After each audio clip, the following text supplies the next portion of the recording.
कल्पना कीजिए, एक 19 साल की मासूम लड़की जो घर से निकलती है सपनों को पूरा करने के लिए, लेकिन वापस लौटती है एक बेजान लाश बनकर। चेहरा एसिड से गला हुआ, आंखें गायब, गर्दन लगभग कटी हुई। क्या ये सुसाइड है जैसा पुलिस कह रही है, या एक क्रूर रेप और मर्डर का कवर अप जहां सिस्टम असली गुनहगारों को बचा रहा है? दोस्तों, आज हम बात करेंगे हरियाणा के भिवानी जिले की मनीषा की उस दर्दनाक कहानी की, जो न सिर्फ आपके रोंगटे खड़े कर देगी बल्कि सवाल उठाएगी हमारे न्याय सिस्टम पर।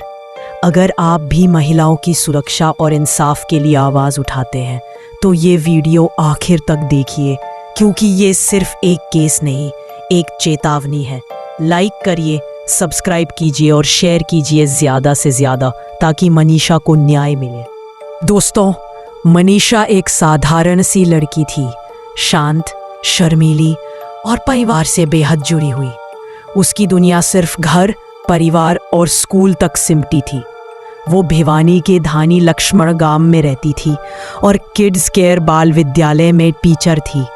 11 अगस्त 2025 को रोज की तरह वो घर से निकली स्कूल के लिए, लेकिन उस दिन दोपहर 1:51 बजे स्कूल से निकलकर वो पास के आइडियल इंटरनेशनल नर्सिंग कॉलेज गई एडमिशन फॉर्म लेने।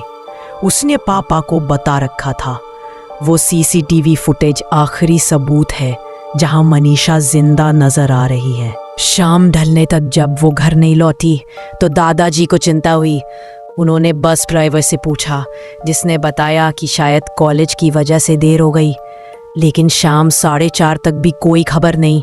दादाजी ने पापा संजय सिंह को फ़ोन किया। फिर शाम 6:30 बजे मनीषा का कॉल आया, लेकिन सिर्फ 10 सेकंड, कोई आवाज़ नहीं और फ़ोन स्विच ऑफ। संजय का दिल बैठ गया। वो तुरंत कॉलेज पहुँचे, लेकिन गार्ड और रिसेप्शन ने कहा कोई मनीषा नहीं आई।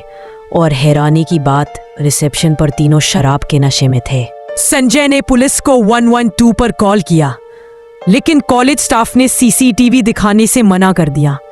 पुलिस स्टेशन गए, लेकिन पुलिस ने रिपोर्ट तक नहीं लिखी।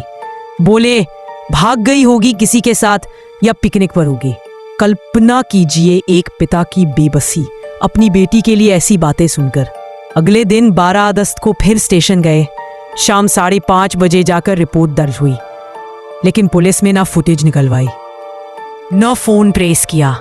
क्या ये लापरवाही थी या कुछ छुपाने की साजिश? दोस्तों, अगर आपकी बहन या बेटी गायब हो जाए और पुलिस ऐसे रिएक्ट करे तो क्या करेंगे? कमेंट में बताइए। 13 अगस्त को पुलिस का फोन आया। कॉलेज से 1 किलोमीटर दूर खेत में एक लड़की की लाश मिली। संजय पहुंचे और वो दृश्य, उनकी दुनिया उजड़ गई। मनीषा की लाश पड़ी थी, चेहरा सड़ा हुआ जैसे एसिड डाला गया, आंखें गायब, जबड़ा नजर आ रहा, गर्दन बस कुछ इंच से जुड़ी। गांव में खबर फैली, लोग इकट्ठा हुए, गुस्सा फूटा। पुलिस ने जल्दबाजी में लाश पोस्टमार्टम के लिए भेज दी। लोग चिल्ला रहे थे, अगर पुलिस समय पर एक्ट करती तो मनीषा जिंदा होती। धरने शुरू, नारे लगे, मनीषा को इंसाफ दो। लेकिन 14 अगस्त की पोस्टमार्टम रिपोर्ट ने सबको हिला दिया। भिवानी सिविल हॉस्पिटल ने कहा बॉडी में ऑर्गेनोफॉस्फोरस कीटनाशक मिला, सुसाइड है, रेप नहीं, क्योंकि सीमेन नहीं मिला, कोई संघर्ष के निशान नहीं। पुलिस ने केस बंद करने की कोशिश की। लेकिन दोस्तों, क्या ये सच है? परिवार और जनता भड़क गई। सरकार ने लीपापोती की, कुछ पुलिस वालों को सस्पेंड किया, इंटरनेट बैन कर दिया। फिर 16 अगस्त को रोहतक पीजीआई में दूसरा पोस्टमार्टम। रिपोर्ट और चौंकाने वाली, गले के कट अनियमित, शायद जंगली जानवर ने काटा। रेप फिर नकारा। परिवार ने अंतिम संस्कार से मना कर दिया। कातिल पकड़े जाए तभी। 18 अगस्त को पुलिस ने अचानक एक सुसाइड नोट दिखाया। इतने दिनों बाद कहां से आया? सबको लगा ये कवर अप है, शायद कोई पावरफुल व्यक्ति शामिल, जैसे कॉलेज ओनर का बेटा या एक्स मिनिस्टर का रिश्तेदार, जैसा कुछ सोशल मीडिया पर चर्चा है। सोचिए, मनीषा के पापा की हालत, बेटी की लाश देखकर और सिस्टम कहे सुसाइड। क्या कोई लड़की खुद को ऐसी हालत में लाएगी? दोस्तों, जांच में इतने लूप होल्स है कि सच दब गया। पुलिस ने न फुटेज निकलवाई, न फ़ोन ट्रेस किया, न क्राइम सीन प्रिजर्व किया। बॉडी से साफ गर्दन डैमेज की गई ताकि स्ट्रेंगुलेशन न पता चले। जानवर थ्योरी, जानवर नरम हिस्से पहले खाते, लेकिन यहाँ हड्डियाँ क्षतिग्रस्त, कपड़े अछूते। रिपोर्ट्स विरोधाभासी। पहली में सलवार फटी, नाड़ा खुला, घुटनों पर चोटें, लेकिन सलवार साफ, मतलब मौत के बाद पहनाई गई। रेप को सीमेन न मिलने से नकारा, लेकिन सुप्रीम कोर्ट कहता है सीमेन का होना ज़रूरी नहीं। जहर, कोई बोतल नहीं मिली, कपड़ों पर निशान नहीं, जूतियाँ फेंकी हुई, पास में शराब की बोतल और टायर ट्रैक, लेकिन फोरेंसिक में ही। साइंटिफिकली मौत का समय गलत, बॉडी पर मैगट्स नहीं, मतलब मौत 13 अगस्त शाम के बाद। नोट की हैंडराइटिंग इतनी शांत, सुसाइड करने वाला इतना कंपोज्ड नहीं होता। और जहर के ट्रेस एक्सपर्ट्स कहते हैं ग्राउंड वाटर से भी आ सकते हैं। पुलिस ने पहले इंक्वेस्ट में रेप मर्डर माना, फिर बदल दिया। और अब लेटेस्ट अपडेट 25 अगस्त 2025 तक, जनता के प्रोटेस्ट और आउटरीच के बाद हरियाणा सीएम ने 19 अगस्त को सीबीआई जांच का ऐलान किया।